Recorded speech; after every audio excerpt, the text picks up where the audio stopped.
안녕하세요. 매 순간 성장하는 인생을 도와드리는 안나코치입니다. 저는 오늘 육아하며 박사 논문을 쓸 때 가장 힘든 것과 그것에 대한 극복 방법은 무엇일까에 대해서 이야기를 해볼게요. 육아하며 박사 논문을 쓸 때 가장 힘든 것은 바로 이것입니다. 하기 싫다.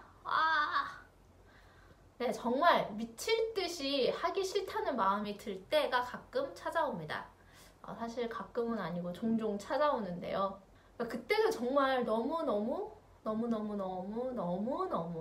하기 싫습니다. 논문은 읽기 싫은데 그나마 한글 논문은 괜찮아요. 좀 부담이 덜해요. 근데 이제 영어 논문은 진짜 모르겠어요. 전 너무 읽기가 힘들었어요. 왜냐하면 읽는데 시간도 걸리고 또 바로 이해가 혹시라도 안 되는 그런 개념들이 있으면 이것저것 찾아가면서 또 읽어야 되고, 근데 그 과정이 이제 저는 좀 진도가 빨리 안 나간다라고 느껴져서 진짜 힘들다, 하기 싫다 뭐 이런 생각이 들기도 했습니다. 물론 뭐 시간이 많고 뭐 느긋하고 여유로운 마음으로 이제 읽으면 그나마 덜한데, 하나 읽는데 이제 시간이 좀 걸릴 때는 아주 힘들 때가 있어요. 그리고 이제 그것을 이해해서 내 논문에 인용하고 그 인용구들이 모두 이제 말이 되게 논리적으로 이제 만들어야 해서 이제 아주 머리가 좀 아픈 작업이잖아요. 논문이라는 것이. 그래서 이제 몸이 힘들 때 특히나 몸이 힘들 때 이제 진짜 하기 싫다는 마음이 올라올 때는 정말 힘든 것 같아요. 그래서 그것을 어떻게 이겨내고 쓰느냐가 진짜 관건입니다. 저는 그래도 저는 꾸역꾸역 썼는데요. 그 두 가지 방법으로 이 마음을 이겨냈습니다. 참고로 그러니까 공부를 하기 싫다, 제가 하고 싶은 공부인데 왜 하기 싫어요? 라고 말씀을 하시는 분들도 계실 수 있는데, 내가 하고 싶은 공부를 하는 것과 논문을 쓰는 건 좀 다른 이야기예요. 네. 그래서 첫째는 논문을 어떻게 써야 할지 그 논문 내용에 대해서 이렇게 브레이크 다운을 합니다.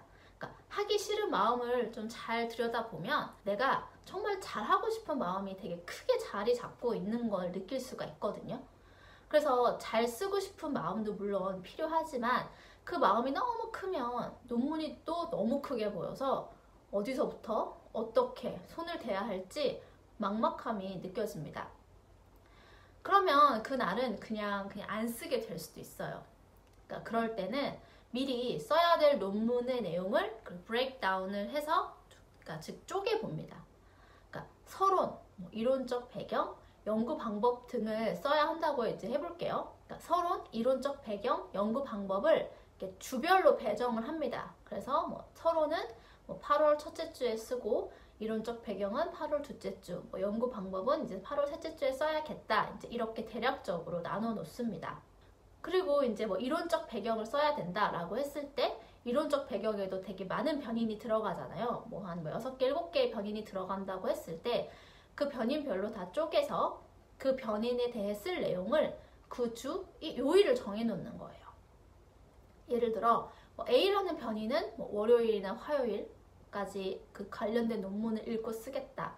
그리고 B라는 변인은 수요일, 목요일에 쓰겠다라고 하면서 그렇게 요일별로 또 이렇게 더 쪼개가지고 정해놓는 거죠. 그리고 정말 하기 싫어도 그날은 그 스케줄 보고 그 변인과 관련된 논문을 읽고 그냥 씁니다. 그러니까 다른 생각하지 말고 말이 되든 안 되든 그냥 정해놓은 변인과 관련된 논문을 읽고 쓰다 보면 어느 정도 자료가 모아져 있습니다. 그리고 일주일마다 그렇게 내가 미리 적어놓은 부분을 전체적으로 한번 정리를 하고 또 추후에 다시 부족한 부분을 또 채워넣고 하는 방식으로 하다 보면 그래도 이제 많이 몇 장이 써져 있는 게 느껴질 거예요. 그래서 그런 방식으로 하다 보면 내가 진도가 나가고 있구나 라는 느낌을 받을 수가 있습니다.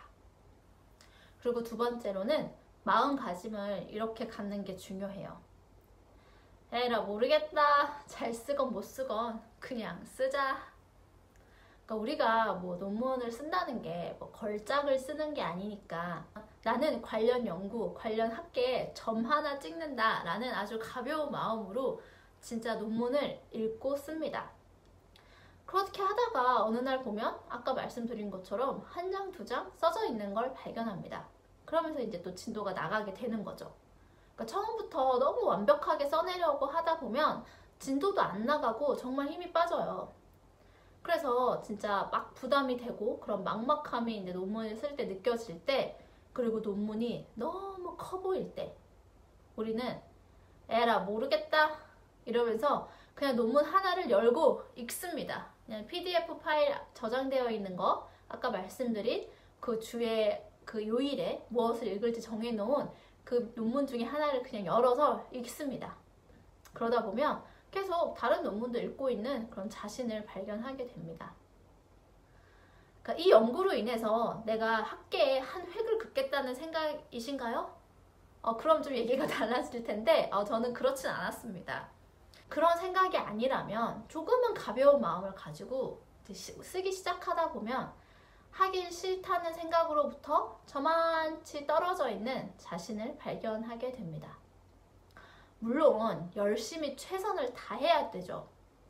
그러나 너무 잘하려다 보면 시작이 안 되는 경우가 많아요. 그래서 저는 좀 더 가볍게 여러분들이 논문을 읽고 쓰는 걸 책상에 앉아서 시작할 수 있도록 한번 2가지 팁을 말씀드려 보았습니다. 모두 화이팅!